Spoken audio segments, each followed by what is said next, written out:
To teach you the household neurotransmitters, but I just want to show you that there's many neurotransmitters that I'm not going over. This is like a list right here, but these are the basic ones here that we'll be going over. So the first one that I want to talk to you about is acetylcholine. That was the first neurotransmitter discovered.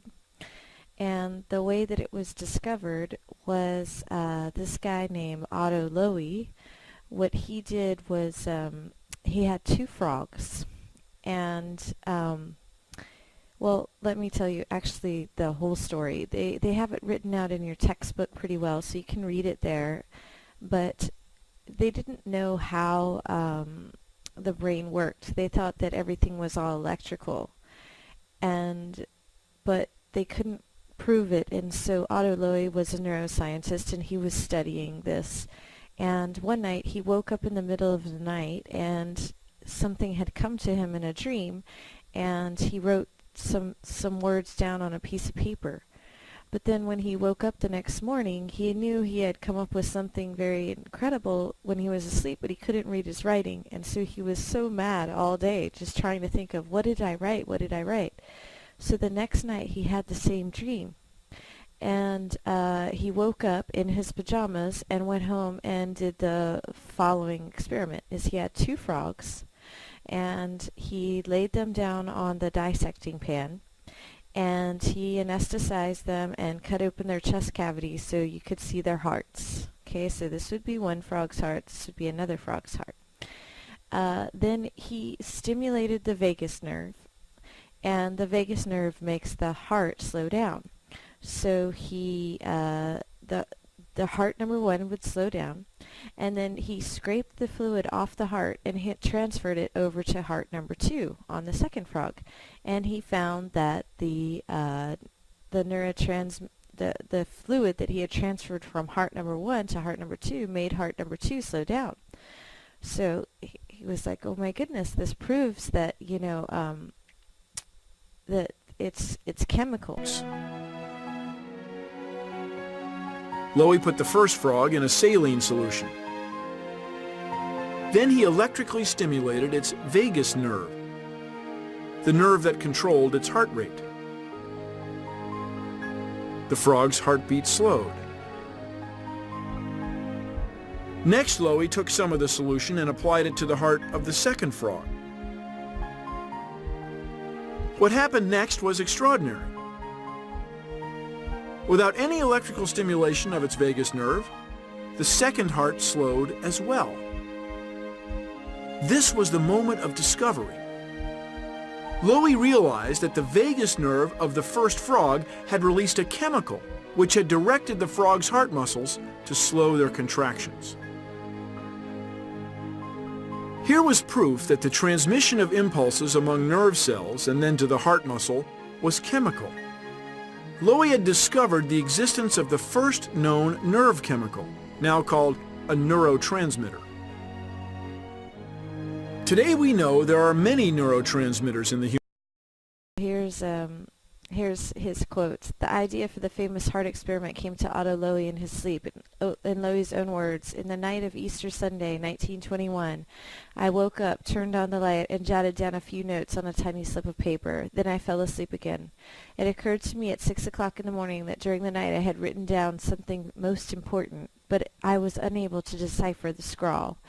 That Sunday was the most desperate day of my whole scientific life. During the next night, however, I woke again at 3 o'clock, and I remembered what it was. This time I did not take any risk. I got up immediately, went to the laboratory, and made the experiment on the frog's heart described above. And at 5 o'clock the chemical transmission of the nervous impulse was conclusively proved. Just one more thing about this is he said that if he had thought about this in his daily waking life, he would have thought that the chemicals released were very, very minor and that they couldn't be transferred from one heart to the other, or perhaps the transfer would make them lose their charge. So since he did this in kind of a sleep state, he woke up in his pajamas and did it at about 3 a.m. in the morning. He didn't like question it. He just got up and did the experiment. So that was good, because if he had questioned it, then he would have missed it.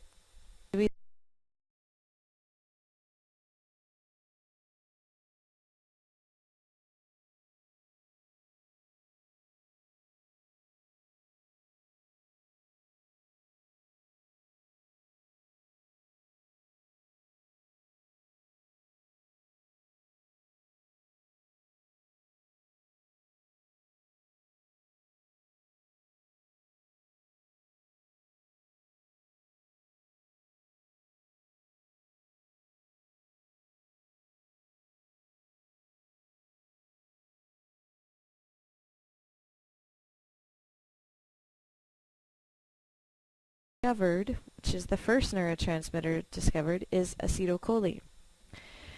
So acetylcholine, what we're going to do is for each one of these neurotransmitters, we're going to learn some basic things about them. It's not in any way the thing that it absolutely makes them done, but what it's associated with. So acetylcholine is associated with activating the skeletal muscles. Okay. And another thing that it's, here's a funny, there's this old TV show, probably not too many of you have heard of it, but some of you probably have. It's, was Gilligan's Island. And Gilligan's Island was this show where these, I think it was 6 or 7 castaways got marooned on an island, and they just kind of lived on the island. But on the island there were some headhunters, and the headhunters sometimes would come around and they had blow darts. And what the blow darts did is they, if you got hit with the blow dart, then you'd be paralyzed and die.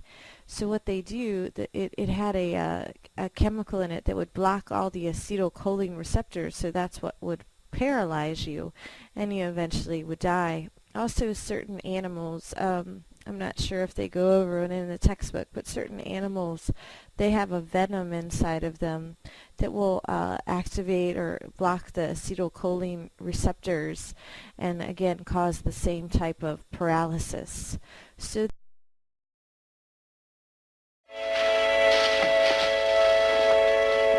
I was certain I had seen this strychnosphere plant. You know, the Amazonian Indians use the bark from this plant to make curare. Curare? Well, isn't that a deadly poison? Yes. And once in the bloodstream, it paralyzes the muscles. It even stops the victim from breathing. That's great, but how are you going to get Ugandi to take it? Not Ugandi. You're going to take it. Oh, well, that's... Me? Yes. Now, as I said, it paralyzes the muscles. But when carefully administered, it makes the person appear dead, even though he's very much alive. Now, Ugundi will see Gilligan dead. He will take Kalani and leave the island. Yeah. Oh, boy, Professor, you've sure got a head on your shoulders. Yeah, and that way I keep my head in my shoulders. Yes. When's it going to happen? Are you sure you used enough? I don't feel a thing. The drug should be taking effect right about now. It's not working. I don't feel a... Seeing my little buddy lying motionless like that, it kind of gives me the willies. Are you sure he's okay? He's barely breathing.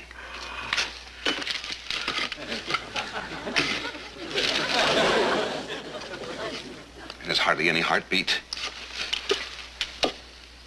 No pulse. Good. Good? Yes, he's fine. Oh, would not a minute too soon. Here comes Ugundi.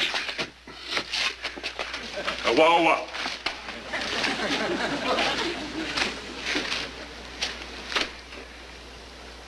What happened to one you call Gilligan? He's dead. Sudden attack of jungle fever. So you can take Kalani and leave the island. His trick.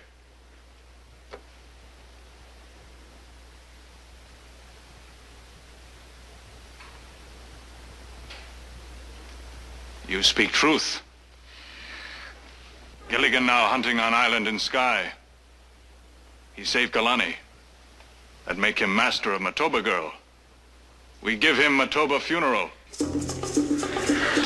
But you can't bury him. You just can't. I mean... We not bury him. That's good. We burn. Make fire. Burn? they make the skeletal muscles work. When you flex your muscles, that would be acetylcholine. But then what you need to understand is that neurotransmitters don't have just one effect. They could affect the brain one way, and then they might affect the peripheral nervous system another way. So we know the peripheral nervous system was the skeletal muscles, but in the brain, the acetylcholine works with memory.